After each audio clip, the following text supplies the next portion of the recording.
ఇంద్రకీలాద్రిపై వెలసిన కనకదుర్గమ్మను సీఎం చంద్రబాబు బుధవారం దర్శించుకున్నారు. సీఎంకు ఆలయ మర్యాదలతో అధికారులు, వేద పండితులు స్వాగతం పలికారు. దుర్గమ్మను దర్శించుకున్న ముఖ్యమంత్రి వేద పండితుల వేద ఆశీర్వచనం పొందారు. ఆపై అధికారులకు అమ్మవారి ప్రసాదాలను సీఎంకు అందజేశారు.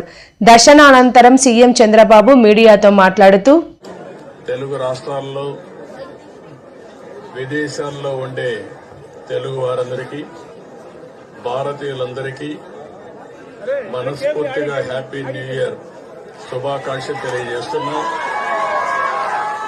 ఈరోజు దుర్గమ్మ తల్లి దర్శనానికి వచ్చాను. వాళ్ళకంటే ముందు చేసుకున్నాను. వాళ్ళ ఉత్సాహం చూస్తా ఉంటే ఈ నూతన సంవత్సరంలో ఆంధ్ర రాష్ట్రంలో అందరూ కూడా ఆనందంగా ఉండే విధంగా దుర్గమ్మ తల్లి ఆశీర్వదిస్తా ఉంది. ఇది చాలా సంతోషం.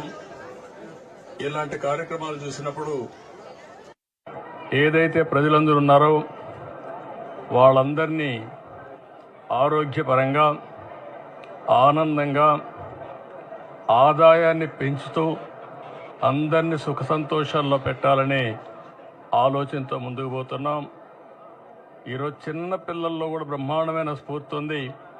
వారందరినీ చూసిన తర్వాత నాకు నమ్మకం వచ్చింది, ఈ సంవత్సరం ఈ రాష్ట్రానికి అన్ని విధాల శుభం జరుగుతుందని, అందరి భవిష్యత్తు బంగారు భవిష్యత్తు కావాలని మరొక్కసారి మనస్ఫూర్తిగా ఆకాంక్షిస్తూ దుర్గమ్మ తల్లిని ప్రార్థించాను. ఈ సంవత్సరం నుంచి తెలుగు వారికి అన్ని జయాలే ఉండాలని మనస్ఫూర్తిగా ఆకాంక్షిస్తూ మరొక్కసారి అందరికీ అభినందనలు, ధన్యవాదాలు.